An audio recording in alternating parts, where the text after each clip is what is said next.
My name is Marcus, and I'm about to tell you a story that made people very uncomfortable. A story about where I come from. A story about the choices I had to make when I was 21 years old.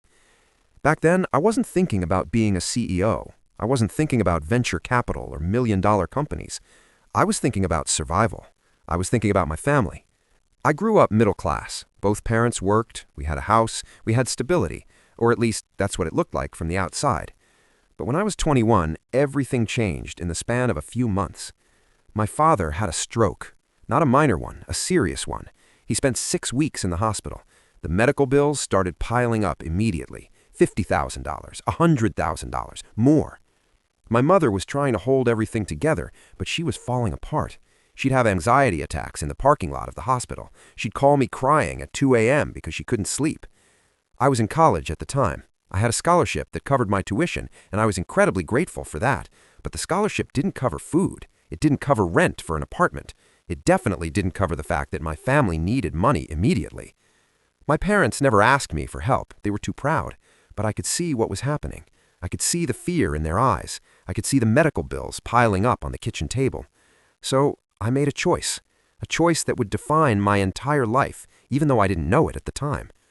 I started working as a dancer in nightclubs. Not at just any club. I worked at upscale venues where the money was good, really good.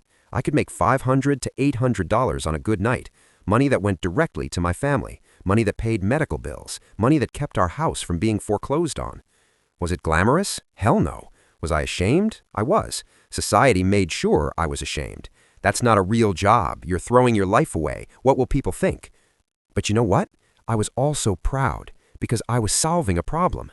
I was taking care of my family. I was doing what needed to be done. And here's the thing nobody talks about. While I was dancing at night, I was building my future during the day. I was in computer science classes. I was learning to code. I was studying algorithms and databases. I was writing code until 3 a.m., getting 4 hours of sleep, then doing it all over again. 2 jobs, 2 identities, 2 versions of myself that I was trying desperately to keep separate. 10 years later, I had a completely different life. I finished my degree. I started as a junior developer at a tech startup, worked my way up to senior engineer, then lead engineer, then engineering manager. But I was good at what I did, really good. And by 2015, I knew I could build something bigger, something that was mine.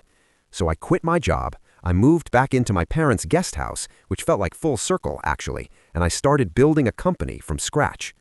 The idea was simple. A social media management platform specifically designed for small businesses. Platforms like Facebook and Instagram had gotten so complicated that most small business owners didn't know how to use them effectively. They were losing customers, losing revenue.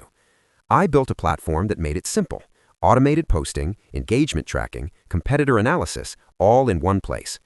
I worked out of that guest house for 3 years. No investors, no outside funding, just me, my laptop, and an obsession with building something meaningful.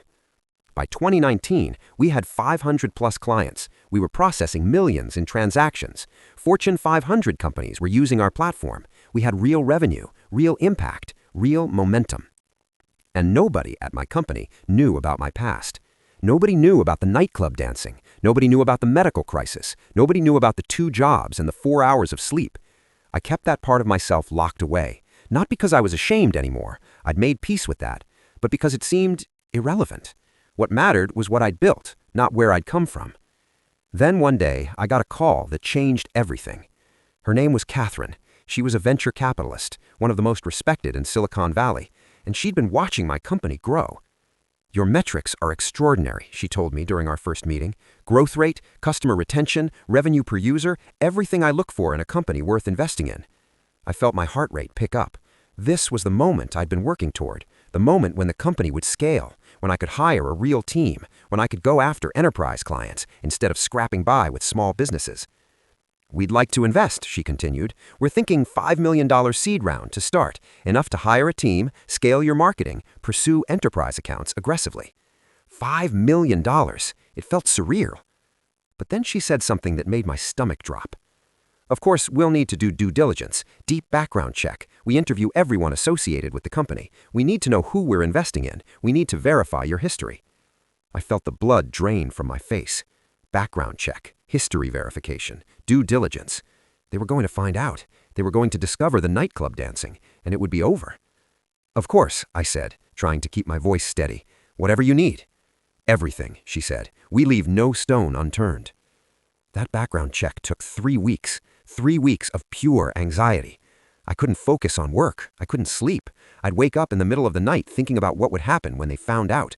They'd pull the investment. They'd question my integrity. They'd realize I'd been hiding something fundamental about myself. I actually considered lying. I considered just not mentioning the nightclub years, mentioning service industry work without being specific, letting them draw their own conclusions. But here's the thing. I'd built my entire company on the principle of honesty, on being the kind of person I wished existed when I was struggling. How could I build a billion-dollar company on a lie? So I made another choice. I called Catherine before she could call me with the results of her investigation.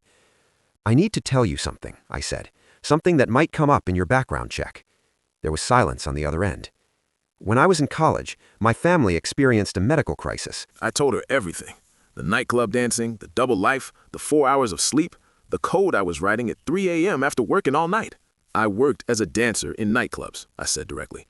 "I'm not ashamed of that work. It was honest work. It saved my family's life. But I want you to know about it before your investigation reveals it, because I believe in transparency, and I believe in owning my story." There was a long pause on the line. When Catherine spoke again, her voice was different, softer somehow, deeper. "Marcus, I appreciate you telling me that. You're right, we did find it, and I'll be completely honest with you. It made me more interested in investing in you, not less." I didn't know what to say. Most of the founders I invest in come from privilege. They had safety nets. They had parents who could bail them out. They had the luxury of failing. You didn't have any of that. You had to succeed. Every decision you made, you had real stakes, real consequences. And you still built something remarkable. That tells me something about who you are. "But here's what really impressed me," she said. "You didn't hide it. You didn't make up a story. You owned it. That's not something I see very often in this world." She invested $15 million.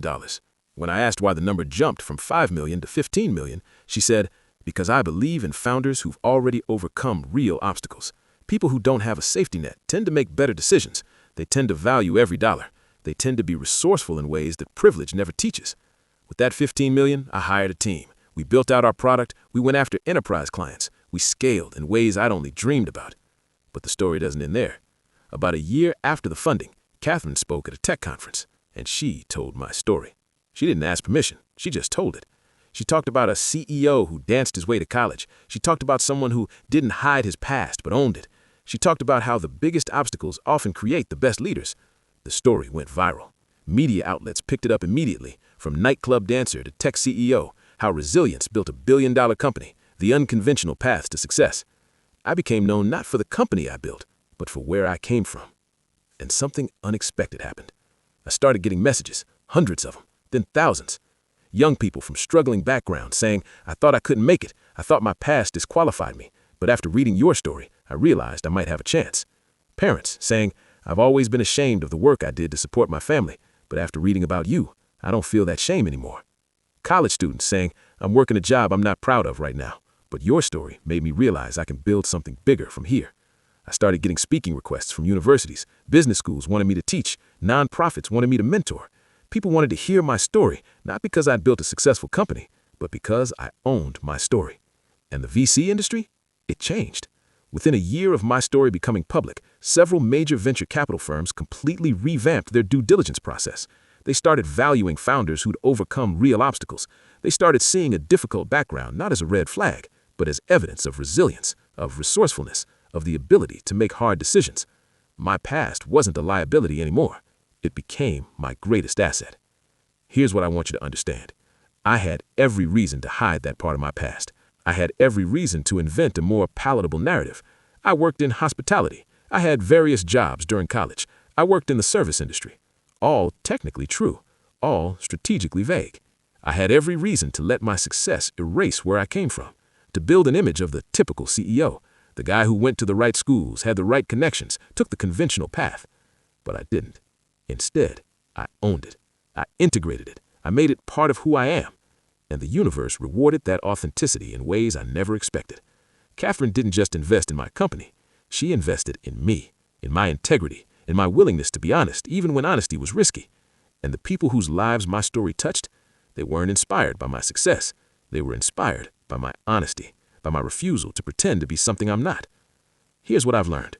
Your struggles are not your weakness. They're your strength. Your obstacles aren't your liability. They're your superpower.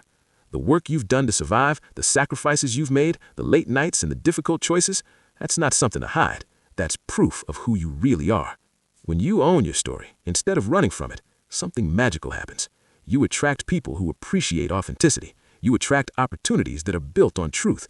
You attract a life that actually fits you, instead of a life built on a carefully constructed lie. My nightclub dancing wasn't a liability. It was proof that I could sacrifice for people I loved, that I could work multiple jobs without losing my ambition, that I could keep building while everything around me was falling apart. Those are the exact qualities that built a company worth over $500 million. So, if there's something in your past you're ashamed of, if there's a part of your story you've been hiding, if there's work you've done that you feel disqualifies you from success, consider this. That might not be your liability. That might be exactly what makes you powerful. Own your story, all of it, even the parts that make you uncomfortable, especially those parts, because those are the parts that make you real. And real is what changes the world.